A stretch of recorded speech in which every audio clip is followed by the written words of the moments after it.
After last episode's insane time loop powers, it's now time for us to look at some small details that you missed in Attack on Titan's episode 80. And why not throw some facts into it? Hey guys, this is Cal from Varistudiostv, the who's, what's, where's, when's, and tens of anime. And today we'll be looking at Attack on Titan's latest episode, From You 2000 Years Ago. I'll try to keep away from spoilers, but you know, light spoiler warning. Comment below on your favorite hidden detail, and if you enjoyed this video and some of the facts we shared, at the end, leave us a like. So without further ado, let's begin. Starting us off at number 10, episode name, From You 2000 Years Ago. This one is pretty easy to spot. Remember back in the first season of Attack on Titan? Yeah. When was it released again? Like 2013? Wow, it's been 9 years already. Damn. Well, almost 9 years. But anyways, the episode was titled To You in 2000 Years. And with the revelation of the Attack Titan's power now being able to transcend time, Eren's words back then become more along the lines of a revelation rather than just random. When he woke up, he commented on Mikasa's hair as if he saw Mikasa's hair much shorter, which she doesn't really have until the final season. Moreover, if you were watching his dream sequence, you could actually see Titans breaking through the wall and his mother getting eaten. But could this be a clear indication of what's to come and the power of the Attack Titan at work? Or is it tied to Ymir and her cry for help 2000 years ago? For me personally, I think it's the latter. The Attack Titan was always special from all the other Titans. If we take a metaphorical look at it, you could say the Attack Titan is the free will that was stripped from Ymir when she died. She may have been hoping all these years for someone strong enough to break her from her shackles. But maybe it's one of those insane theories. I don't know.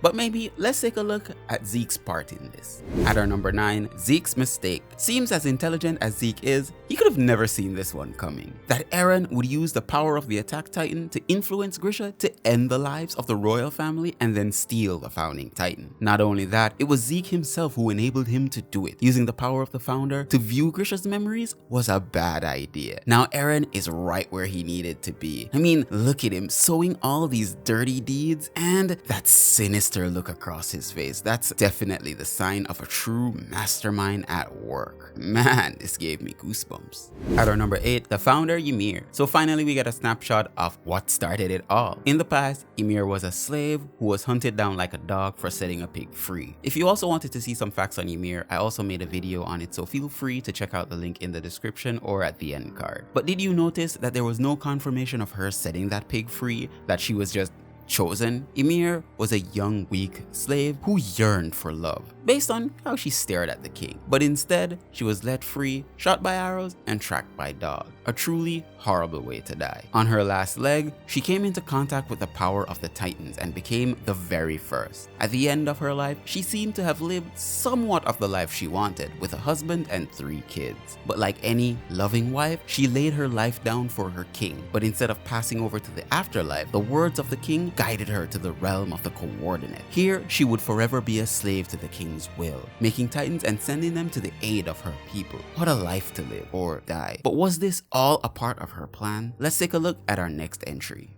At our number 7, manga comparisons. Here are some manga comparisons for you to enjoy.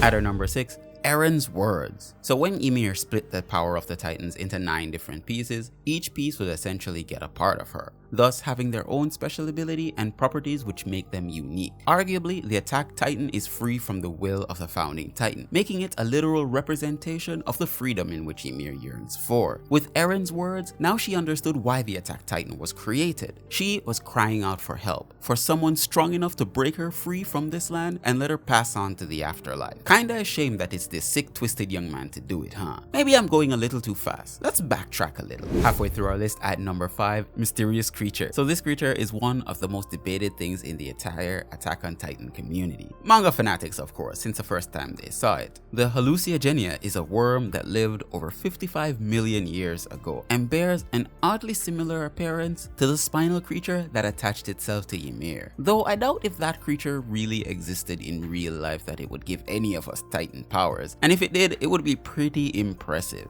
It's also pretty interesting to think that the author may have based the real-life worm to reflect the spinal parasite. Not only that, but due to the connection of the spinal creature to human spines, it would play a huge role when attached to Ymir. This is because once you consume the spine of a Titan holder while being a Titan yourself, you will undoubtedly become the next Titan holder. On top of that, injecting Titan spinal fluid directly into random people's spines will turn them into these man-eating monstrosities who will eat every other human. It's speculated that pure Titans have an innate instinct to eat humans, as it will turn them back into humans. Another connection is that slashing the nape of a pure Titan or a meat flesh essentially severs the spine and host, killing it on the spot. It's really interesting, but I've got some more questions, more along the lines of Ymir, so I'll add that to the next entry, so let's move on.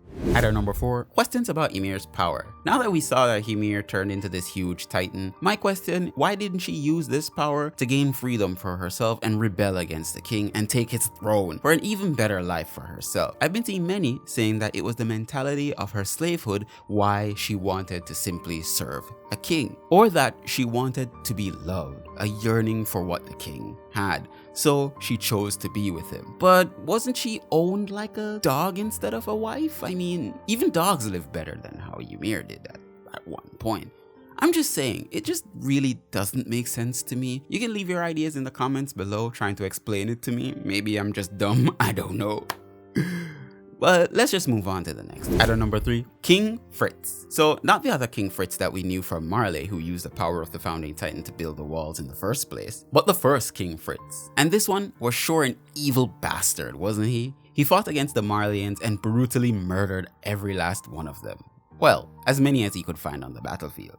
Now using the power of Ymir, his wealth and stature would grow even more. Somewhere along the lines, it seems the Eldians lost power to the Marleyans when the Titan fell into their hands. And then from then on, the struggles continued.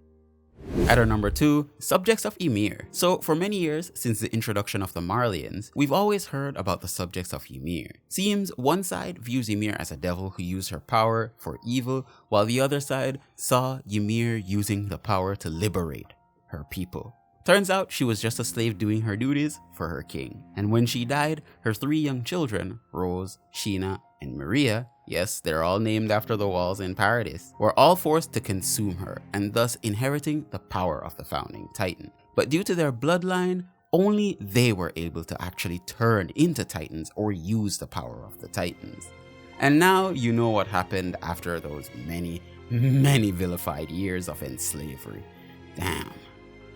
Attack on Titan really hits hard, doesn't it?